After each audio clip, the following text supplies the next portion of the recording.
الطمينة من الوصفات التقليدية اللي ما نستغناوش عليها في المناسبات ديالنا، خاصة في نفاس وفي المولد النبوي الشريف. وإذا كنتي ما تنجحيش فيها ودايما تجيك شغل يابسة وكي تاكليها شغلة كي تاكلي في الرمل، تبعي معايا حبيبتي كل النصائح لأن رايحة نمدها لك خطوة بخطوة باش تنجحي فيها. وقبل هذا نحب نقول لكم عندنا هذا المنتوج الجزائري اللي راهو من عند لا مارك رايا اللي دارت لنا هذه الحلوة الترك اللي واش نقول لكم أكثر من رائعة، تجي بنينة معلكة وراهي بزوج أذواق.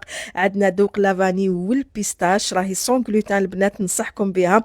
تمدوا واحد الذوق خرافي، هذاك الذوق التقليدي تاع زمان تاع حلوة الترك.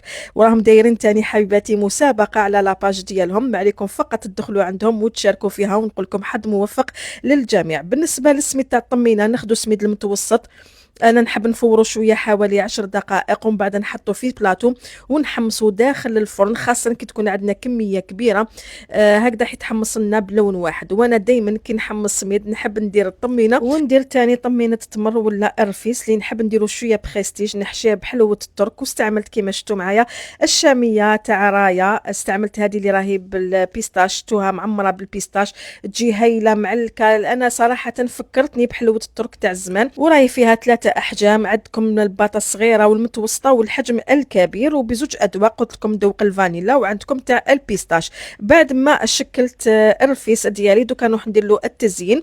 هنايا سخنت شويه عسيله مع جلوكوز، راح ندير فيها تشكيله المكسرات تاع رايا. استعملت خليط الطاقه على خاطر فيه كامل يعني انواع تاع المكسرات اللي تكون محمصه وبدون ملح، وزينت بها هذاك الرفيس. نروحوا دوكا للطمينه. هنا في كاسرونه نحطوا كاس الا ربع تاع عسيله، ما نخليوهاش تغلي هكذا باش ما يتكرملش العسل ديالنا، والطمينه راح تجينا يابسه. دونك غير يسخن برك هذاك العسل، نزيدو هنايا كاس تاع زبده ولا تاع لا مارغرين تاني، ما نخليوهاش تغلي باش تبقى لنا محافظه على هذاك الذوق تاع الزبده. زدت معاها شويه حلوه الترك تاع رايا اللي راهي بذوق تاع الفانيلا، ونص مغرفه صغيره من حرور النافسه، وخلطت مليح كلش بالبغا ميكسور. وبديت نزيد هنا في الدقيق تاع الطمينه اللي حمصتو اللي لازم يكون بارد، نخلطو برك مليح، لازم القوام يكون جاري. راح تلفت لكم حوالي هكذاك 2 كيسان بالتقريب. في الاخير نزيدو 2 ملاعق كبيره تحليب. هاد التدبيراش عندي عده سنوات اللي شاركتها معكم على قناتي على اليوتيوب، يمد لنا طراوه بزاف هايله للسميد ديالنا.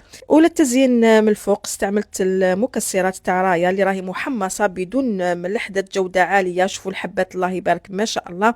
وعلى الاطراف تاني درت شويه حلوه الترك هكذا باش نكسروا شويه هذاك اللون. يعني رايا عندها تشكيله كبيره تاع المملحات المحمصه والغير المحمصه هكذا بلا ما نعيو روحنا، يعني تجي محمصه ما شاء الله.